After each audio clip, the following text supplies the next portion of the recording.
Good morning or good evening if you're in Hong Kong, and welcome to Peer-to-Peer UK Hong Kong 2022 Symposium. This is our fourth session.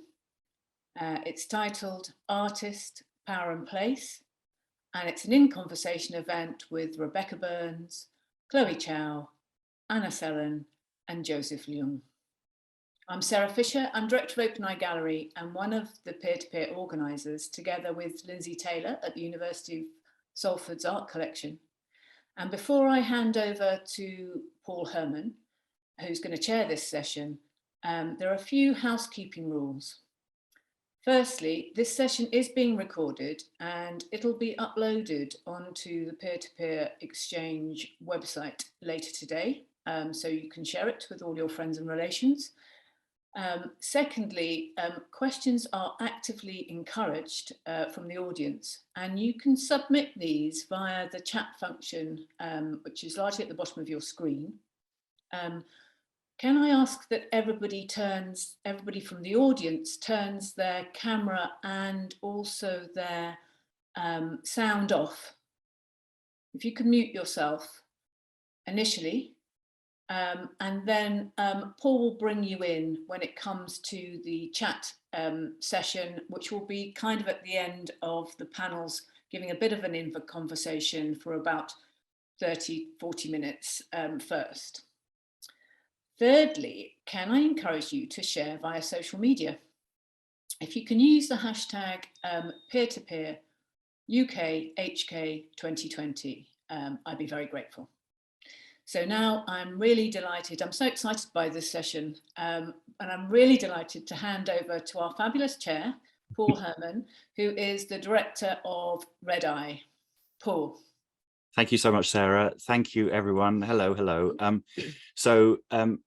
A warm welcome, and my name is Paul Herman, as Sarah said, and I'm from Red Eye, which is a photography network based here in the UK.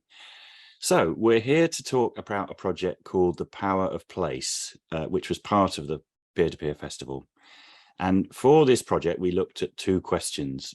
So firstly, how are photographic artists responding differently to the idea of place in the context of COVID and climate change, where we might all have to be a bit more remote? So many people are working differently, and we wanted to find out how. And Red Eye's part in this whole Power of Place project was to produce something called the Power of Place directory, which we put an open call out, and everyone who responded to that is in the directory, explaining how they view the idea of place. So it's definitely worth a look at that. But the second question, and what we're really going to talk about now, is how artists are working together in a context where it often has to be remote and long distance. And can we actually find new and maybe even better ways of working? So that's our subject. We're an optimistic panel, I think, and we hope you'll come away with some fascinating insight into what new kinds of interaction might be possible. So I say we, there are three organizations behind this project, which are ourselves at Red Eye, WMA, which is a platform for lens-based artists in Hong Kong, and Open Eye, where Sarah comes from, which is a photographic gallery in Liverpool, UK. So what did we do for the Power of Place? After the open call, Open Eye and WMA got together and picked out 13 artists to work together between the UK and Hong Kong. And they are in 5 small groups of 2 or 3 people. So there wasn't a huge amount of time. So rather than ask for finished works, we invited the groups to propose plans for exchanging ideas and work and share some of those ideas, their experiments, tryouts, and their experiences of the process. So also we're in meeting format. So we wanted this to be an open discussion. We haven't got time for all 13 of the artists to talk, but some of them are in the audience. So welcome to you. And you might want to chip in a bit later on. But to warm us up, we're going to hear from one of the duos of artists to tell us a bit about what they did. So a warm welcome to Anna and Joseph, and over to you. Hi, everyone. I'm Anna. I'm a multidisciplinary artist from Wales in the UK, and this is the first time I've taken part in a peer-to-peer program like this. I was very happy when I got paired with Joseph, because we had a common interest in liminality And so when we started talking and working together, we naturally decided to frame our exchange around liminality and power of place. Liminality is not fixed in terms of meanings. When we first met, we knew we wanted to unpack some of these layers of meanings through our exchange. Liminality is connected to place. It can be a boundary, can be a territorial passage, but it can also mean an experience. So being at the threshold of something, being in between here and there, being in transition when it's not quite finished yet. Imagine that you are moving your home, okay? You left your old house, you locked the door, you can't go back there, but you haven't got the keys to the new house yet. So that kind of suspense and ambiguity, uncertainty, we thought that that makes liminality an excellent tool to look at place, to look at our relationship with place as well. And also we discussed that liminality seems to fit perfectly our mode of exchange. Don't forget that we, based in different countries, so Joseph is in Hong Kong, I'm in the UK, and we meet via this weird liminal place called internet. So we separated by virtual rooms, there are many different screens in between us. And this is a limitation we had to work with, okay? So we can't hang out together, we can't meet physically. So what liminality did for us is we used it as a focus. So instead of thinking that this limitation doesn't exist and we have to work around it, we actually put it right in the center. So we held that uncertainty, that anxiety in our hands, looked at it, we examined it. We didn't just pretend that it wasn't there. It was very much part of our interactions. And this is, I think, the power and the beauty of this approach in the process. So as you can see, the process was actually very important to us, and as important as the result outcome. And the communication was as important because it was part of the same method. And well, liminality is a transition that is kind of fluid, is unfixed, and the whole beauty of creativity and that sort of potential for change is in this openness and unfixed nature of it. So we thought we must harness it somehow. We realized that our process was really important and needed to be very, very simple. So what we did is we, at the beginning, set some very basic, very simple rules for ourselves, for our exchange, and left the rest completely open. I'm going to share my screen with you to show you some of the images that we made in the process. Can you see my screen?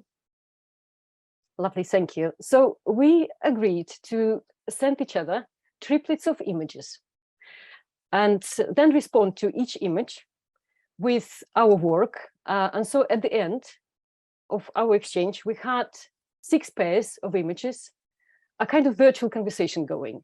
Another important point was that we deliberately left all verbal exchange to the minimum during our virtual conversation, visual conversation. So we spoke before and we spoke after, but during the visual exchange, we didn't speak a word about it. So again, we embraced that uncertainty. The suspense was definitely there in the air, very tangible, I can tell you. And just to give you a couple of images, a couple of examples. So I sent Joseph 3 images of the beach or seafront, you may say. The beach is a classic liminal space, and I worked mostly at twilight, which is the time between day and night, so liminal time.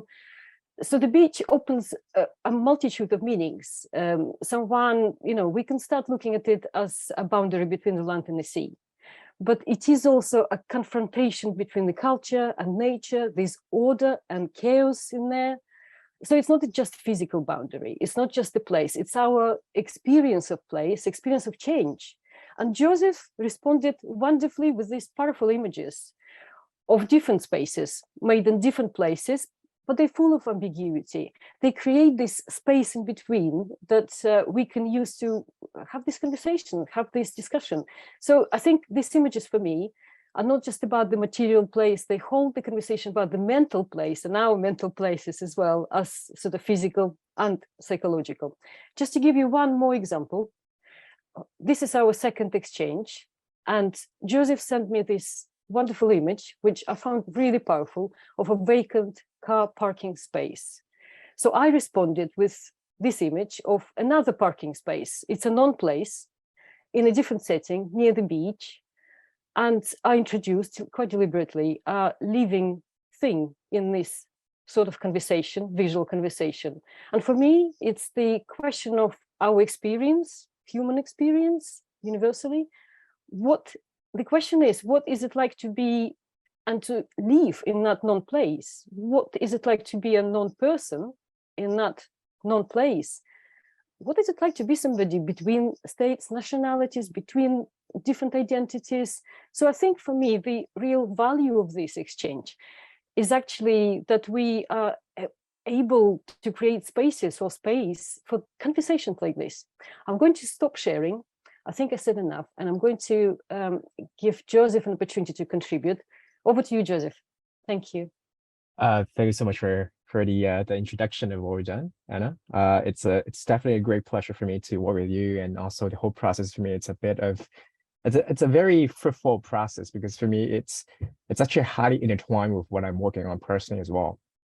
I'm also an artist. And one of the theme that I always work with is actually anxiety, or Angst in German. But anyway, either way, anxiety, it's something that we often experience when there's uncertainty, and the theme of liminality, or the gray area, becomes this very interesting theme that fits with what I'm working on currently on anxiety. And one of the things that makes us very anxious, it's the internet, and the whole process. When I think about it, when I reflect upon how we work, I actually made a little drawing, and apologies for the bad writing. It's a sketch, but I was trying to sort of visualize the whole process of exchange, and how do we actually work together, and how does information or data, or sort of or even intention, got translated or transcribed through, being translated into data, and then message, and into sort of the back and forth dynamics, as well as the agency of individuals in the process. And for me, I was really trying to map out how it works and the whole exchange works. And one of the things that I really realized is how there was this liminal area in the middle, when we're carrying on with the internet exchange. I mean, I've never met Anna in person. I've never talked to her in person, and my voice never actually physically reached her. And there was always this sort of translation of data in the process. And when I talk, the voice and the sound wave, it's always being transcribed through my microphone into her ears, through her microphone, through her earphones. And it was really that process of gray area and liminal lags, and sometimes internet latency, that really makes the whole process and a rather interesting one. And I was really reflecting on the process as well as how we are actually having a similar experience in daily life as well. I mean, when I talk, even physically to another person, the voice of my sound through my sound cord sort of reaches the other person's ear, and there's this process, that process of listening and sort of comprehending with what I'm saying. So for me, the whole process is almost like this. It's not different. It's definitely not something that's brand new. And I think what's even more interesting, it's that sort of show us how there are actually a lot of liminal gaps and liminal spaces in daily conversations. And it was not just, when we talk about liminal, it's a rather fancy word, but it basically, to put it simply, it's the gray area. It's a threshold between spaces. And for me, what's interesting is that those liminal spaces actually exist also in physical life, and also in our physical daily life. And we're just not really aware of it, because the way that we respond to each other and interact with each other is so instant. But we sort of become more and more aware of it when we have this digital and internet exchange. And in fact, what's interesting is, I think, along with the development of a faster internet connection in the 5G or 6G, this lag and this processing time for us to reach each other is actually going to be shortened. and we're going to be less and less aware of this liminal area, but nonetheless, it's always going to be there. And I think this is what for me personally, this is what's interesting about the whole process with the whole, it's not just, I mean, the way that we work together with visual, with photographs, with images is very interesting. And then for me to also reflect on the whole process of what Anna has just described, for me, it was really how the whole thing in itself is very liminal. So it's quite an experience for me as well. And I think that's it for me. Thank you so much, Joseph. Anna, wow. I'm so glad as well you brought up the subject of anxiety. I just think we don't really talk about, well, we do talk about it, but it is a thing, isn't it? It's a phenomenon between all of us, and particularly the way it's amplified or changed in this context. But I'm not going to ramble. I'm going to ask everyone here, if they've got questions, which I'm sure you have, is to start to think about putting your short questions into the chat. You can either send them to everyone, or actually Seba Chowdhury is here, and you can send her the question directly, and then she can read it out later. But think about putting your questions in the chat. But in the meantime, we can't hear from all the artists, as I say, but we do have my amazing colleague from Red Eye, Rebecca Burns, and Chloe Chow from WMA. And they're going to spend a little bit of time just explaining the other 4 projects that happened as part of the Power of Place. So over to you, Chloe and Rebecca. Hi, everyone. This is Chloe. Let me share the screen.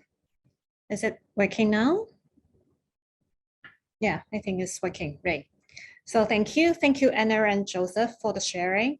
I must say that U2's exchange went beyond our imaginations, and we really like the visual as well as the narrative linkages among your works. While indeed the rest of the groups also demonstrate a very hybrid and very dynamic modes of exchange and communications across different regions and different time zones. As you know, the project is, pairing the artists from UK and Hong Kong, but in this, some of the artists also travel to different places during the preparation period. So actually it's more than just 2 time zones, I would say. But then, from these projects, we can see the modes of exchanges ranging from conventional email exchange to a very instinct idea dropping methods through interactive Miro platforms. So these kind of exchange really shows us or demonstrates us a lot of possibilities of exchange during the current situations. But yet, before letting Rebecca from Red Eye to introduce these projects in details, I would like to zoom out a little bit and provide an overview on how we brought in and pair up these 30 artists together at the very beginning. I guess as Paul mentions, at the very beginning of the symposium, when OpenEye, Red Eye, and WMA came together, we already noticed that all of us are photography-based platform, and we naturally look into the power of photography. And while remote working and Zoom communications become a new normal, we then being drawn into how photographers can exchange ideas under different protocols. We also resonate the idea that everyone constructs their own places. So we decided to invite the participating artists for an open call setting in which OpenEye called a call for artists in June this year, and WMA will visit the pool of artists that gathered from our former program called WMA Open. And then eventually these 30 artists with very diverse backgrounds have been come together and divided into 5 groups, according to, very likely according to their similarities of their interested subjects or their artistic practice. Like for Anna and Joseph's cases, we pair them up because of their common interest in the idea of liminarity. But there are other groups that they also share interests, like they have ideas like non-place and non-person, and how people can navigate a place without any person, and how the relationships between writing and photography can be employed at the same time, or how they use the archival materials as reference points. So from all these exchange, either artwork co-curations or ideas exchange, all reflect how experience of places have been changed and ever changing, and how artists actually adapted to these changes with resistant manners and with multiple voices. So I will now pass my time to Rebecca for detailing each of the projects. Over to you, Rebecca. Chloe.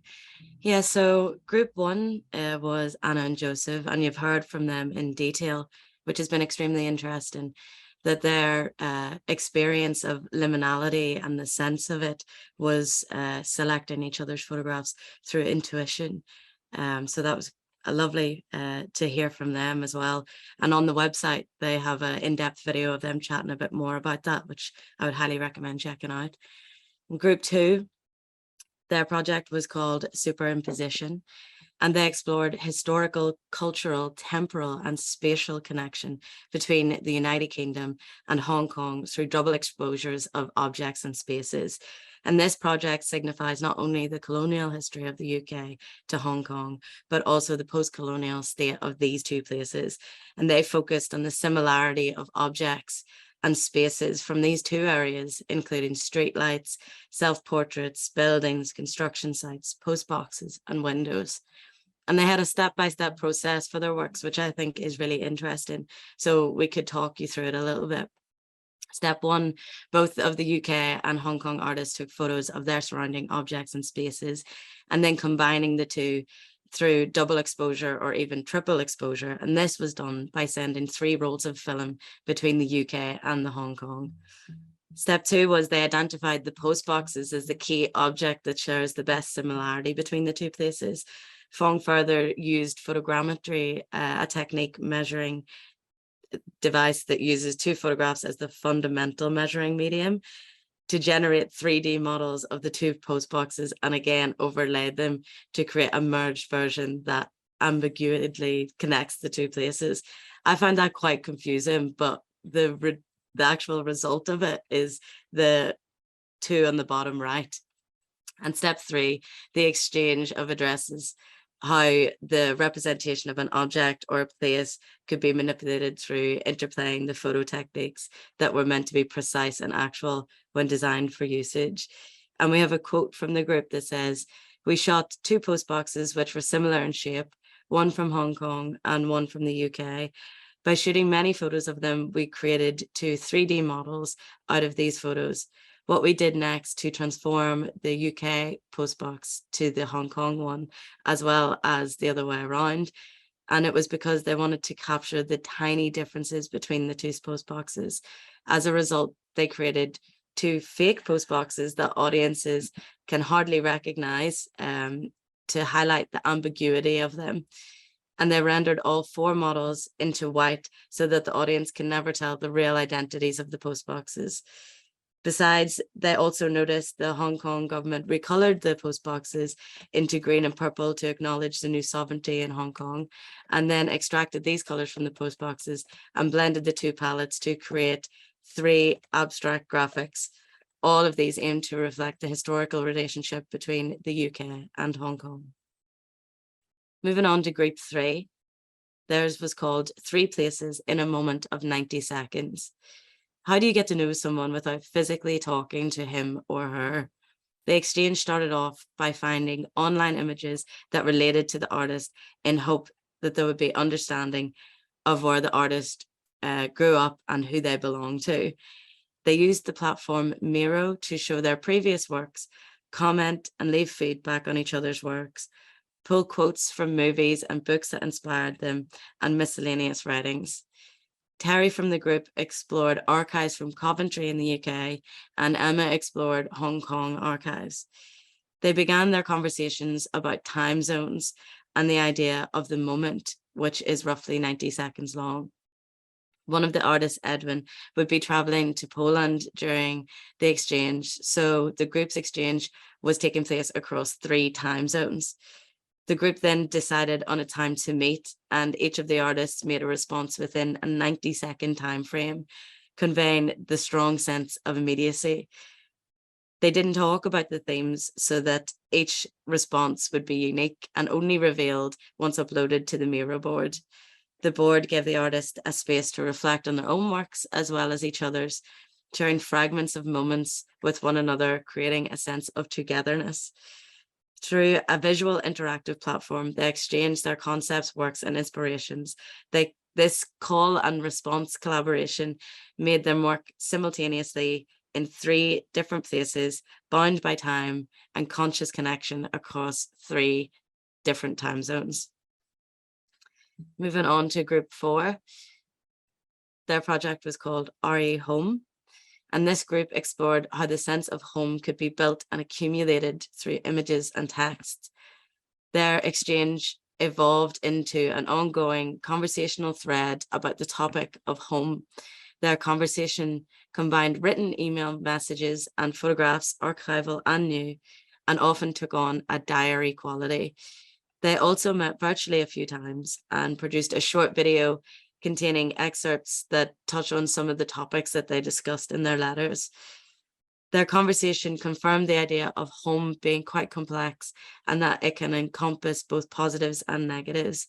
A key topic that they often return to is home and how it can be both familiar and foreign. For example, a home that's rooted in this provides a sense of rootedness, and this can quickly be changed through events such as relocation or socio-political change. In their webinar conversation, which you can find on the peer-to-peer website, the 3 artists showed how images go beyond factual documentation of a place and capture personal stories and narratives that are associated with the places in the image. The imagery can even tap into something happening unconsciously when one is taking an image, such as one's cultural and linguistic background, allowing the photograph to speak for itself. Johannes mentions in the video that the fact that the 3 artists have 3 different mother tongues is something very interesting. And he says that he is able to, in his own mother tongue, express ideas that are not translatable. And he sees photography as something quite similar. Iris speaks about her relationship with imagery and text, from heavy interweaving these in her earlier work to rejecting words altogether, and then thinking about the image being powerful enough. And now she's at a point where she feels open about it all. And I think this kind of back and forth is something that we can all relate to as artists, and which is why it really stuck with me. Lucy says that she takes photographs instinctively. She encounters her photographs and looks at the act as a need to process the world around her, a way of holding on to something she values, and then finds that she can understand them later with the aid of writing about the imagery. This group hopes that this is just the beginning of supporting and challenging each other with their own ongoing creative work. Which brings us to group 5. So Fionn and Seong-Soo are doing Instagram takeovers, which you can see on WMA, OpenEye and Red Eye's social media accounts. This social media takeover reveals how they introduce and interpret each other's work. It's a really interesting contrast with the previous groups in the way that they hand over the power of discourse, the power of narrating their own stories and places to each other.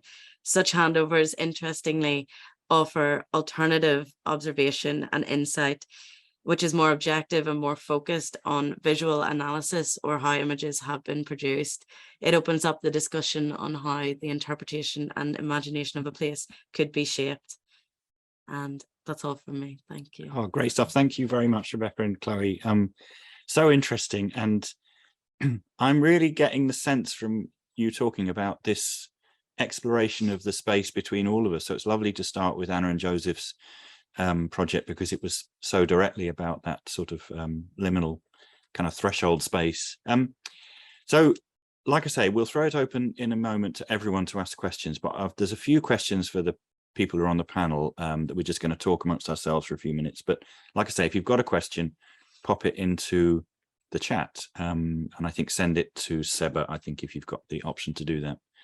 But I wanted to just go back to Anna and Joseph for a moment, and just to get more of a sense of what your first conversation was like, and how that started and then progressed, and that process of communicating remotely. So it's just to get a sense of how you leapt into this or jumped into this, if you can say anything more about that.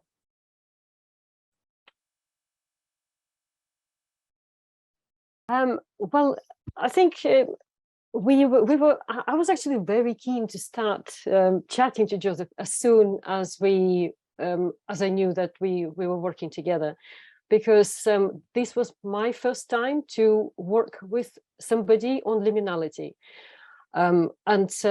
This topic is so sort of close to my heart, and I knew that Joseph explored it differently. He did a lot of physical installation, and sort of our work, we looked at it from different angles. So for me, it was really, I was so keen to speak. So first of all, we arranged to meet on Zoom via internet. So we had a really good discussion. We spoke a lot about the methods, how we work, about our process. And that was so interesting for me. I've learned a lot from that discussion. And it's interesting that we also mentioned that sometimes we kind of both felt that we asked to explain the images in the work verbally, but I totally agree with Lucy and others in other exchanges that actually sometimes images are powerful enough to speak for themselves. And this is how, from that first initial conversation that was very enriching, very rich in, us discussing the similarities and differences, how we came up with this idea of not using verbs, not using words in our communication, but using images as a way to actually talk to each other. Joseph? Yeah, totally. I mean, I actually first, I don't know whether you recall, but I was, Anna was the first to present about her work when we first had that big meeting about, what are we gonna do, and actually in the first place, all the artists were asked to do a little presentation. I think it was 5 minutes about their work, and then Anna was the first to present, according to my memory. I don't know whether that's true.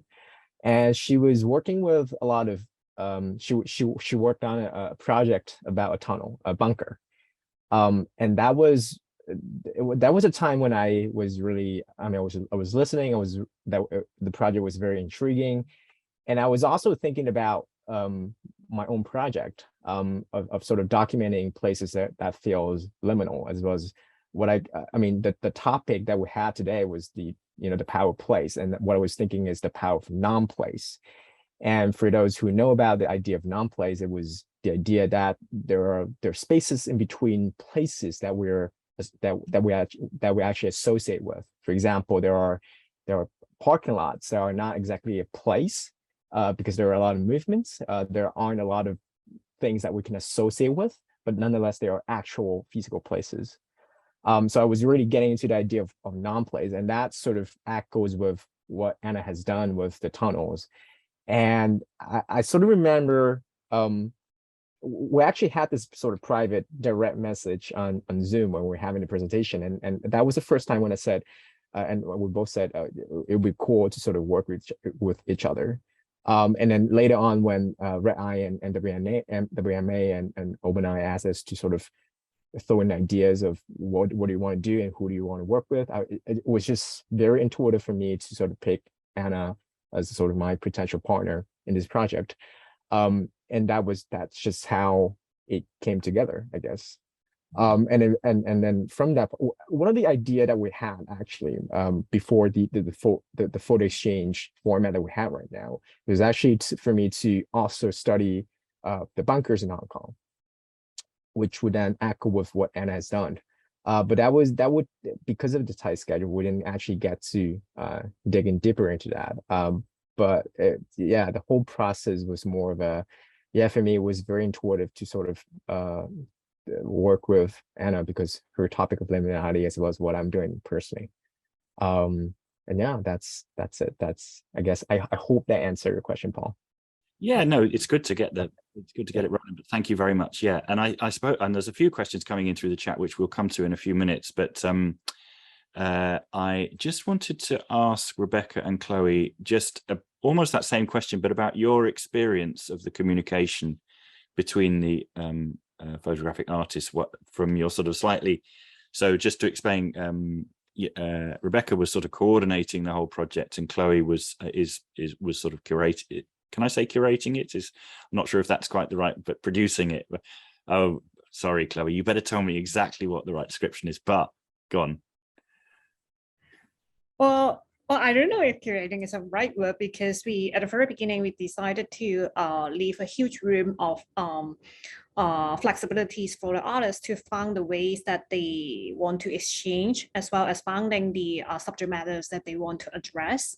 But as Joseph just mentioned, when we gather these for the artists at the very beginning, we allow them to have 5 minutes to talk about what they're doing and what they want to do.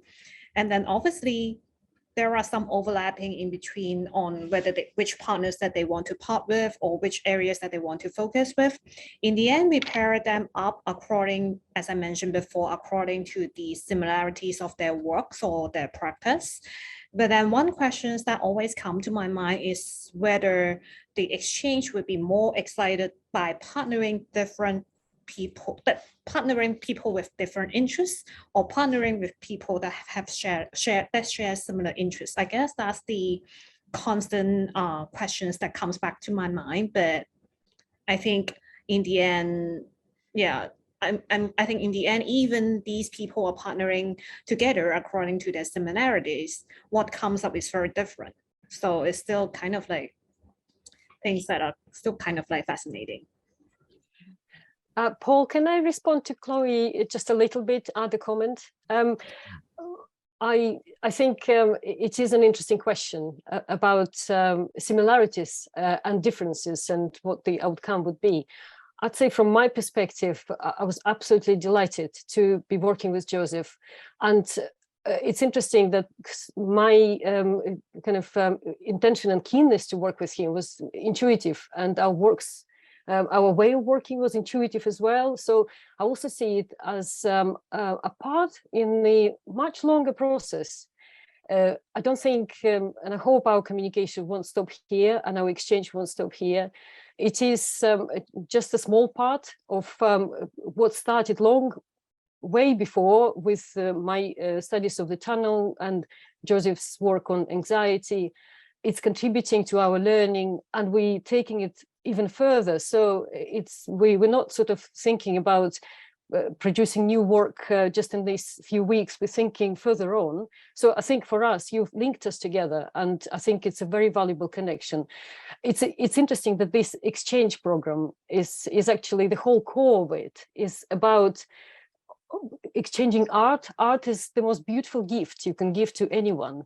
And liminality is connected to threshold rituals, which is, in a way, if you're entering somebody's house in many cultures, they exist a ritual of passing a gift as you pass through the threshold.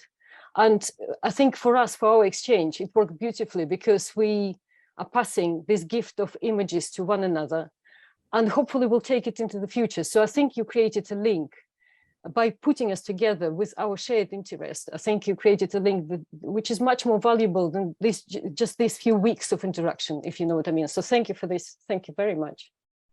Oh, sure. And I think that that throws up a whole load more questions. But I don't know, Rebecca, if you wanted to just briefly respond about your observations of the way the groups work together. It seemed to be very quick and they were straight into it, but and there is actually a question that's come in through the chat which you might be able to answer which is about the Superimpositions project, which is how much of it was planned and how much was pure chance. Did the artist know what object each frame was shooting on the rolls of film? So you might want to talk to that, or more generally about the way people communicated. So I believe that they didn't know what would be on each frame. They just knew that they were going to shoot similar type things. So I suppose their immediate surroundings, objects and spaces that could kind of speak to one another. So I think when we said about the historical, cultural, temporal, spatial connection, I think that that's what they had in their minds when they went out shooting. And you can see that on the website as well. The overlays are really interesting, I think, in what has been merged. And you can see those kind of two cultures being merged. It's really interesting in terms of how people went about connecting. Like Chloe said, we kind of just like left them to it to find their own means of communication. And some people used, like I said, primarily a Miro board, like an online researching platform. or presenting platform. Some people use WhatsApp, email in the form of letter, and then some did quite a like old school postbox response, which I really enjoyed as well. It's kind of like the mixing of the two. And it actually reminds me of like Anna and Joseph's thing, like that liminal space. Like it's in travel, it's in transit, but neither have it yet. And I think it's quite interesting to see the post boxes side by side with Anna and Joseph's work. But yeah. Post, whoever would have thought posting it, given that there was not a huge amount of time for this, I to know. actually post the film back and forth. Amazing. I think one more sort of general question for everyone who's here, and then I know there's a few people here in the audience who I'd love to hear from. And that question is, you were all thrown together, as you said, Anna, you were sort of brought together, not under your control. But I think the question here is, how do you look forward about artists that you might want to work with in the future? And given the sort of the massive availability of everyone through the internet, I suppose, it's just an interest, whether you've had any thoughts yourselves about contacting other artists, maybe suggesting projects, whether you feel more confident to do that. And so, Joseph, you did also talk about anxiety, and one of the big anxieties is, oh, can I work with this person? Do I dare write to them? Yeah, just to get your thoughts on what you might do in the future in terms of reaching other people. I guess I can comment a bit on this. I think I was about to sort of, I guess I totally agree with what Anna just said, but to sort of add on to a bit of that, for me, it was also the whole process wasn't meant to be, I mean, I think we sort of expect the festivals to sort of be a very fruitful one where we have new art created, we have new product created, but then I think for me, the whole festival is more about meaning making than art making. And when you have a person that you don't know before and she or he or they doesn't have to be an artist, but when you meet a new person, you sort of have that possibility and potential to sort of make new meaning through your conversations. And I think that's more important for me personally, as well as how when you mention meeting a new person in general, I guess that gives you anxiety, but also anxiety is also possibility. There's also possibility and potential of creating new meaning out of that relationship. And I think that's more important than the art or the photographs they're created in the process. And I truly enjoy the process of talking about the work and talking to Anna throughout the whole process, really more than the process of making the photographs. And for me, it's the photographs takes a second or two to create, but the relationship takes a whole process, and also the conversation and the back and forth feedbacks. And I think that's really more fruitful for me compared to the actual process of making art. So that's such a good comment. And of course, as we both Rek and I work at a network, we encourage people to get plugged into your art scene, your network or whatever, as a way of just encountering other people as well. But there is another question that's coming through the chat. If possible, would you prefer online meeting to collaborating in person? And if so, why? And so I chose, if I think you've just taken a drink, but yeah, no, totally. I mean, this is like people who we talked to, we had a meeting 2 days before, and we mentioned that exact same question. And of course, I think one of the things that I personally got out of it, I don't know about Anna, but for me personally, I think one of the things that I realized through this process is how much I like physical meetings and I don't like digital meetings. And I think it's and what I've said before was, I mean, we've been acting like it's okay to do it via Zoom and to sort of okay, with Zoom it's okay, and we don't need to meet each other physically, but I don't think that's true. I think we needed physical conversations, we needed physical interactions, and one of the things that I always like to talk about, it's the affect that was sort of in place. I mean, anxiety it's also part of sort of a type of affect, a sort of affective relationship that we experience physically and tangibly when you meet that person in a physical setting. And I think, yeah, it's never going to be replaceable. That the body language that was mentioned by Rebecca the other day, and how you read that person, not just by the way that they're talking, but also by the body as well as the presence in a place. Yeah, and yeah. And So- Anna, thanks, Joseph. Anna, you, if I may say, live in a very remote place, but you still, how do you feel about this digital meeting? Well, I think my preference would also be to meet in person. We don't even know how tall we are. There's no body language, as Joseph said. But I think also our exchange is a very good, interesting example, I think, very good example of how you can create connection with the minimum of technology. We only used something that was available to everyone, internet. We didn't go for any subscription sort of based apps or whiteboards or anything, only very basic email, internet for communication, and Google shared Drive to share the actual images with each other. It could be just done by email. So I think I would encourage anybody and everybody to try. And I think another question that you mentioned, Paul, is whether we would choose to now go and find other connections. I think as an artist, I can go online and I can find individuals through Instagram, Twitter. I can find artists, other artists to work with, but it's not as straightforward, and it might take a long time to actually make a connection. I think the curators and organizations like yourselves, like Red Eye, and as Chloe said, you have a very important role to play in this exchange, because as an organization, we get involved, we put our trust in you. We know that there is a shared understanding in the meeting that you create, that people who come together have an interest that we all share. And so there is already a connection, and you make this safe space available to us so we can all be together and sort of enjoy the interaction. So I think this is very much appreciated, and it's great that you're aware and you know, very respectful of this trust that exists between us. I think it's an important connection between not just us and artists, but also between us and the organizations that are involved in this exchange.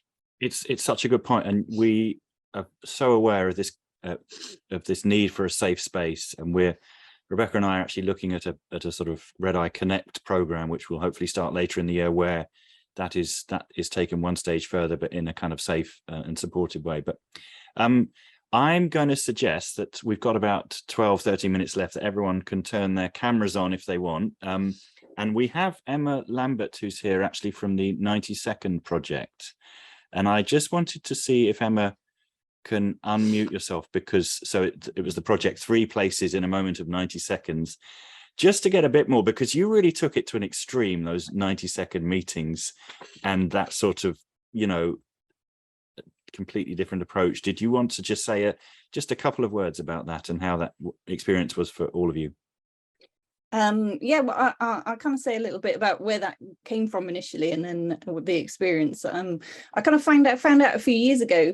I can't remember how I came across it, but the word moment is actually a specific unit of time related to sundials and the solar hour, and there's 40 moments within a solar hour, and it kind of varies through the year. And I just thought this was fascinating, because it was you know, we use the term moment so arbitrarily in our daily life, but actually it's a defined moment, you know, period of time. So that's what I suggested to Terry and Edwin as a way to connect, because that idea of kind of doing something at the same that exact same moment was really kind of fascinating for me. So yeah, we had a bit of kind of toing and froing in terms of trying to work out how we would kind of literally meet up in that very same moment, you know, and we had to kind of use WhatsApp and do a kind of 10-second countdown to say, right, go, that kind of thing. But it was really interesting in terms of the process of doing it, that kind of 90 seconds when you're fully aware, you're trying to make some images, but you're also very aware that there's somebody else that is thousands and thousands of miles away thinking about you, but also making images at the same time. And I think that was the thing that was really, really interesting for me during the process of it. And Terry mentioned something on the board. There is a little comment that he put on the board that when he saw the results. I'm not sure if Terry's in here today, and maybe he could comment on it. I'm not sure if he's here, but he said that he felt close to us through the collaboration, and he looked at the images in a very, very different way than how we would usually look at photographs, because of that kind of very visceral kind of connection that we had to each other, because of that very defined moment that we were sharing, in a sense, in really different ways. Thank you so much, Emma. Thank you. So we've a couple more questions that have come in through chat, and Grant Fiendish actually asked, Grant, feel free to put your camera on. I'm just going to read this. We all access liminal spaces at one time or another. Have any of the speakers considered accessing liminal spaces within nature or digital representations of nature for therapeutic and holistic journeying? My starting point is the mentioning of anxiety. Such a good question and point. I'm sure especially any of the artists might want to respond. And actually, I do believe that Lucy is here, Lucy Saggers. Are you still here, Lucy? And I know that sort of is a place that you come from. So I don't know if you want to just to throw that question at you. Please feel free to just say no or unmute and put your camera on and talk about the accessing liminal spaces within nature. Otherwise, if anybody else, any of the other speakers wants to talk to that, just give us a wave. Because there was mention of anxiety, so I just wanted perhaps to give you my comment. I guess for me it was just a very brief background. I guess I was actually suffering from panic attacks for several years, and it was sort of it became, it was so often that I suffered from the attacks that it actually became a disorder. And what I was doing, and that's why I was sort of, now I'm working on the theme of anxiety, but it was during that time when I started practicing a lot of meditation. And I think meditation, it's in itself, putting yourself in that sort of a pathway for you to access liminal spaces. And it was sort of a process where you can actually be in the moment and be in that safe space where it's liminal for sure, but also it was a space for you to create new things. And I guess that sort of echo with what you mentioned about natural spaces and the forest, for example, or beaches or mountains. And I think it's a place where you have a lot, and it could be spaces that are creating anxiety. Actually, it could, I mean, if you walk in a forest, there are a lot of different animals, a lot of different plants, and you get anxious about it sometimes, with the species that if you dig into the species and all this different stuff that's inside forest, it could be an anxious experience, but at the same time, it could also be a space where you can create new things, you can discover new things. And I think it's always it's always two sides of the same coin. It's always about creating meanings. And I think in that case, photography becomes this very important tool for you to create meanings out of that liminal space. If you put yourself in that liminal space, it could be it's like a whiteboard, and the tool that for me personally that I use to create meanings out of those spaces are actually the camera, because you're actually pointing your camera and field finder onto different things, and you're trying to make sense of it. And I think it's actually a very soothing process for me, as well as a tool that I use to counter my own anxiety. If that makes sense. That's a great answer. And we do now have Lucy here. Lucy, before you talk, there's another question come in for Rehome from Chloe Tam, actually. And so I'm just going to read it out. The Rehome project was such an immediate deep dive into the intimate and personal realm of home. I wonder if it was part of why the artists were groups and that they were interested in the deeply personal in art making, or was it harmony that was organically sparked between them? So I've got two really difficult questions for you, Lucy. Well, the first one about nature and the second one about home, but I don't know if you want to talk to either of those or both or neither. Hi, would you possibly be able to repeat the first one, because I didn't fully catch it, sorry. Oh, so the question about nature, Yeah. We all access liminal spaces at one time or another. Have any of the speakers considered accessing liminal spaces within nature and or digital representations of nature for therapeutic and holistic journeying? And the starting point of the grant was the mention of anxiety. Yeah, so I wouldn't think that we did that particularly in our project, but were you wondering about me and my... Yeah, because I think your own work, perhaps. Yeah, so I think my approach to connecting with the nature and the landscape and that space that it provides is very much to do with it's about finding a sense of belonging and a place in our world. So looking quite closely at the world around us, and it could be a built environment.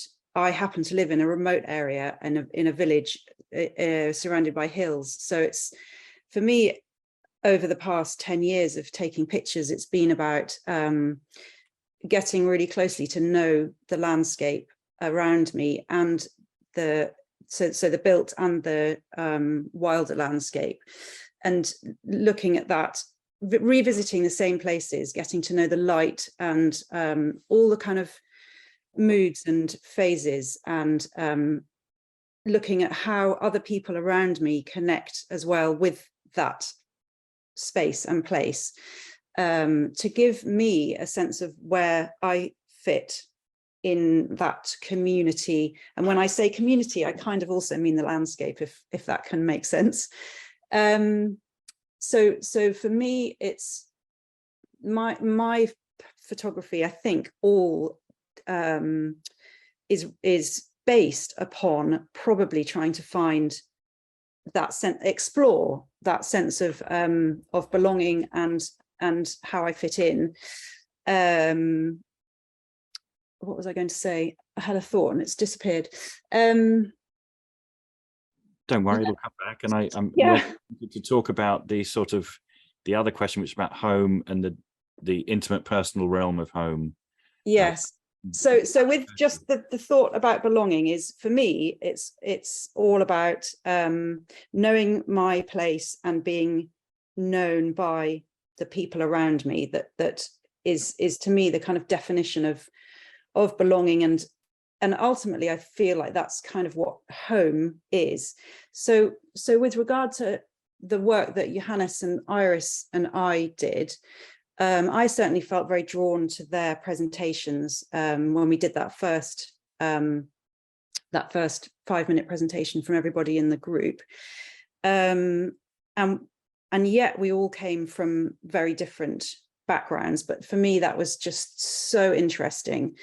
And as Johannes mentioned and Rebecca touched on, we have 3 different mother tongues and we're in 3 different locations. And the really interesting part about this was, at the very beginning of our exchange, Johannes was about to embark on a trip back to his homeland of South Africa. So most of our exchange, he was actually with his children visiting South Africa. I was at home as ever, and Iris was obviously at her home. And I mean, we had such, and we're all at different stages in our lives in terms of, Iris has a very young child, Johannes has children at school, and mine have just sort of fledged. So this whole definition of home and what it means and how important it is and where it is and exactly what defines it. I mean, we really hope that we're going to carry on. And I could say loads more about that, but I don't want to use up all the time. But I just wanted to say one thing about what your kind of organizations provide. So just touching on whether we could easily approach other artists and start this kind of a contact and working together. I think that the discipline and the structure is that WMA and Red Eye provide in this kind of setting is vital, in order to kind of, you need limits. I need limits in order to actually deliver. So I just wanted to reiterate really what Anna said, but it's so important and so valuable, and I have so enjoyed it. So thank you so much. Thank you very much, Lucy. Unbelievably, we're out of time, but okay, a couple of suggestions. We're going to end the recording in a moment, just after I've summarized everything. But we'll stay here, I think, for a few minutes. I think that's okay with the organizers. But I just wanted to finish by quickly saying the strong sense I get from listening to everyone is, although digital communication has been around for a while, this is really the start of a new type of process.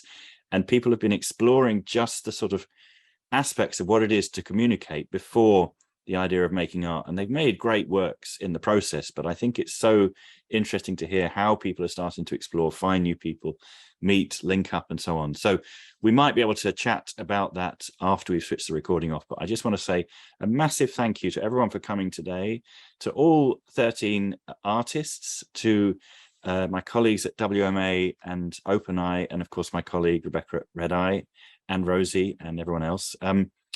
Have a look at the Power of Place directory. I think we might be able to pop the link in later on, but I just want to say thank you again. We'll wrap up the formal bit now, back to Sarah, and then we'll stay on for a few minutes. So good stuff. Yeah, I'm not supposed to talk. I'm supposed to be just the host.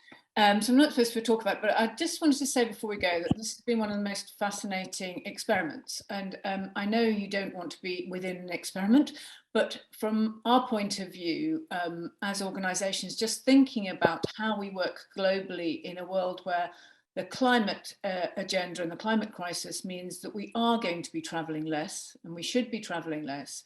But actually, you've started a collaboration with amazing outputs from that collaboration, and a really fascinating experience via digital. Obviously, one hopes that there is also a chance to meet in person down the line, but I'm really interested in this idea that actually digital could be a way in. It's a way in to develop relationships which enable you to experiment with those relationships. And therefore, when you meet in person and deepen and develop those relationships, it's a kind of filter, if you like, a mechanism to actually start that collaboration. I think a lot of what peer-to-peer exchange has been about is exactly that. So I just want to thank all of the artists that have been working with us on this project, and also Rebecca, who we employed to OpenEye employed to actually work on this project on our behalf. And obviously, Rebecca, if you ever want to come and work for OpenEye, which is a fabulous organisation,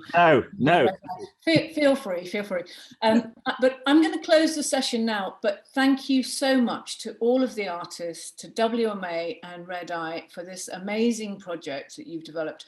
Everyone that's in the room, please do share the link, share the link to the website, because you get a chance to actually have a look in much more detail at the work on the website. So the website is peertopeerexchange.org.uk.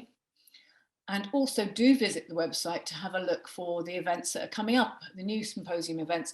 A very interesting one on Sunday the 2nd, our next event, which also sees artists talking about different types of exchange, some similarities actually. It's called Back and Forth. And it includes Clara and Gum from C&G Apartment, who are based here in the UK, and Mark Chung from Hong Kong. So do come along, 10 o'clock UK time, 5 p.m. Hong Kong time. Thank you to everyone again for a really fascinating session, and we'll see you all soon. Thanks, everyone.